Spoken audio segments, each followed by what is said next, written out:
বাংলাদেশ আৰু পাকিস্তানৰ মাজত হ'বলগীয়া মেচখনতো বৰষুণ দেৱতাই জয়লাভ কৰিলে আৰু আয়োজক দেশ নিজৰ ঘৰুৱা মাটিত ICC টুৰ্ণামেণ্ট আয়োজন কৰি এটা মেচো জয়লাভ নকৰাকৈয়ে মুখ থেকেচা খাবলগীয়া হ'ল পাকিস্তান দলৰ আৰু ডিফেণ্ডিং চেম্পিয়ন হিচাপে এয়া পাকিস্তানৰ কাৰণে অতিকৈ লজ্জাজনক আৰু আউটফিল্ড ইমানেই বেয়া আছিল যে বৰষুণ শেষ হোৱাৰ পিছতো খেল আৰম্ভ কৰাৰ নিচিনা পৰিস্থিতি নাছিলে আৰু পাকিস্তানৰ সংবাদ মাধ্যমত দাবী কৰি থাকে যে পাকিস্তানে ভাল ষ্টেডিয়াম বনাইছে, কিন্তু কাইলৈ এই মেচখনতে প্ৰমাণিত হৈ গ'ল যে পাকিস্তানৰ গ্ৰাউণ্ডৰ আউটফিল্ড কিমান ভাল আছিলে। পাকিস্তানে যিহেতু ডিফেণ্ডিং চেম্পিয়ন হিচাপে খেলিবলৈ আৰম্ভ কৰিছিলে এই চেম্পিয়ন্স ট্ৰফিত, ডিফেণ্ডিং চেম্পিয়ন হিচাপে টপ 4ত যাব লাগিছিলে, কিন্তু দলে ব্যৰ্থ হ'ল আৰু এটা মেচো জিকিব নোৱাৰিলে। এয়া নিশ্চয়কৈ পাকিস্তান ক্ৰিকেটৰ কাৰণে লজ্জাজনক। প্ৰথম মেচখনতেই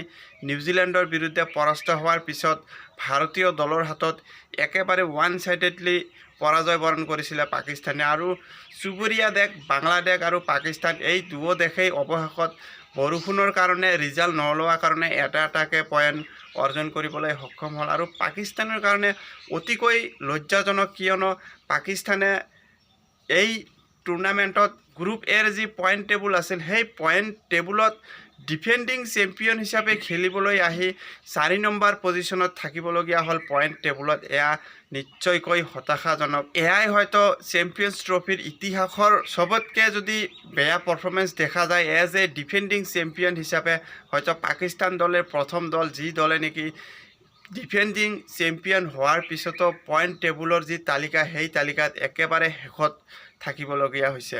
পাকিস্তানৰ লগতো বাংলাদেশৰ সেই একেই অৱস্থা। বাংলাদেশৰ সংবাদ মাধ্যমত যি দাবী আছিলে যে ভাৰতীয় দলক প্ৰথম মেচতেই পৰাজয় বৰণ কৰিব আৰু বাংলাদেশে এইবাৰ চেম্পিয়ন্স ট্ৰফি জয়লাভ কৰিবৰ কাৰণেহে ওলাই আহিব আৰু বাংলাদেশৰ যি অধিনায়ক নাজমুল হুছেইন শান্ত চেম্পিয়ন্স ট্ৰফিৰ কাৰণে উৰা মাৰাৰ পূৰ্বে যি সংবাদ মাধ্যমত অৱতীৰ্ণ হৈছিল সেই সংবাদ মাধ্যমত প্ৰকাশ কৰিছিল যে আমি এইবেলি চেম্পিয়ন্স ট্ৰফি জয়লাভ কৰিবলৈহে খেলিবলৈ যাম, কিন্তু সেই কথা অনুযায়ী কোনো ধৰণৰ প্ৰদৰ্শন কৰি দেখুৱাব নোৱাৰিলে। প্ৰথম মেচখনত যি ধৰণে ভাৰতীয় দলৰ হাতত পৰাজয় বৰণ কৰিছিল, তাওহিদ হৃদয় আৰু জাকিৰ আলীৰ মাজত ভাল এটা পাৰ্টনাৰশ্বিপ হৈছিল কাৰণেহে সন্মান বচাব পাৰিছে, নহ'লে ভাৰতীয় দলৰ হাতত 100 ৰাণতকৈ কম স্ক'ৰত আউট হ'বলগীয়া হ'লহেঁতেন সেই ডাঙৰ কথা কৈ থকা বাংলাদেশ দলৰ।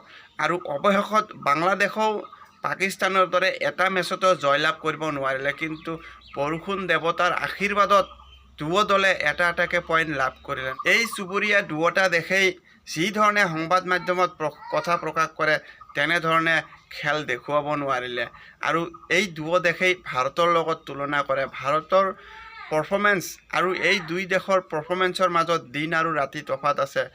এই দুই দেশৰ সংবাদ মাধ্যমৰ যি কৰ্মীসকল আছে সেই কৰ্মীসকলে বুজি লোৱা উচিত আৰু ভাৰতৰ প্ৰদৰ্শন চাই এই সমালোচনা অন্ততঃ বন্ধ কৰিব লাগে এই দুই দেশৰ ভণ্ড জাৰ্নেলিষ্টসকলৰ।